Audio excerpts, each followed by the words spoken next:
So there's like a lot of different levels of these questions, right? Like some companies, they'll probably just hit you with something that's like a LeetCode easy, and then that's it.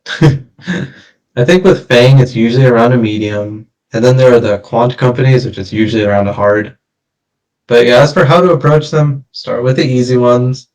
Keep on working through them until I'd say you can probably figure it out in like 15 minutes. And once you're at that point, start start doing some mediums till you're around a point of like half an hour, and then start doing some hards. The hard ones are really tricky, and I think even people who are experienced software devs struggle with them a lot. So, if you hop into something a bit too early, it's okay. You can go down a level, keep practicing, keep learning.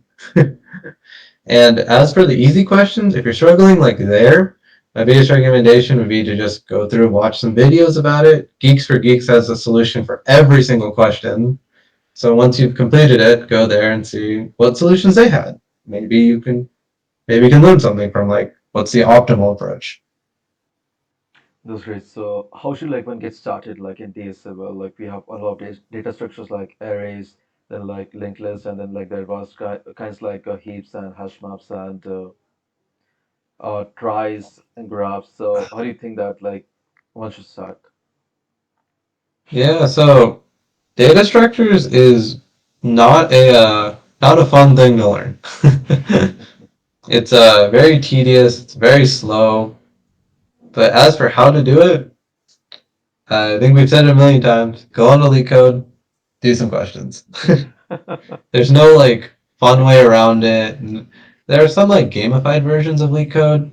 I've never used them personally, but putting in the hours is a surefire way to get there. So it's like just like a just do it thing that if you're gonna do something, just go with the platform and like start with the first question, whatever comes, or like just go and like click on the random question, Yeah, whatever you can just solve that.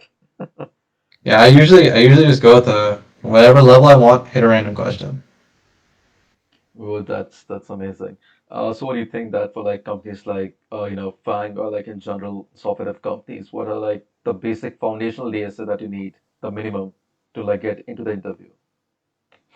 Yeah, so I mean, I think with them it's like arrays, linked lists, heaps, stacks, queues. Yeah, and then hash maps.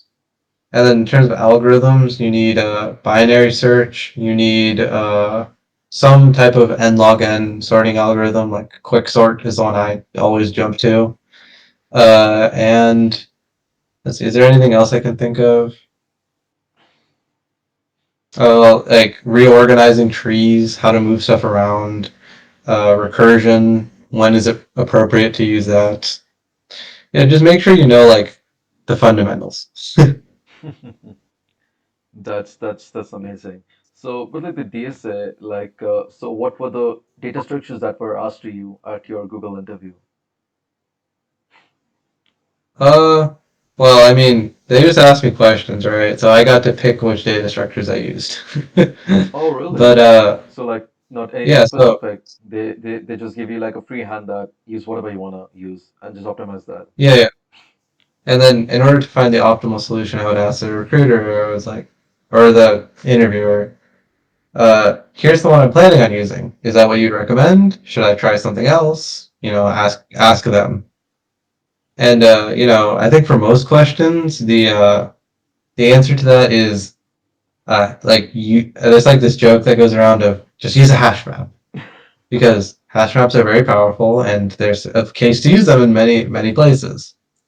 So maybe a hash map, but kind of depends on the question. No. And what do you think like what are like some tricks to like do DSA because like there are thousands of questions and like I think one person can't do all of them. It's like practically kind of possible, but it's gonna take like years and years and years. So what do you think? Like I have heard of these things like you have patterns, like people they follow patterns. The good software developers they follow on patterns like sliders and then like different kind of questions like positional and all that. So what do you think about them? Yeah, so I mean, I know everybody recommends the blind 75, which that's pretty good. But as for practicing, I think Yeah, go through like the ones that are like the that are labeled as like linked list or hash map or whatever you need practice with. Go through those ones, and then when it's time to really lock in, start doing the going for the interviews, then hit the blind 75. And if you can get through that, you're probably fine.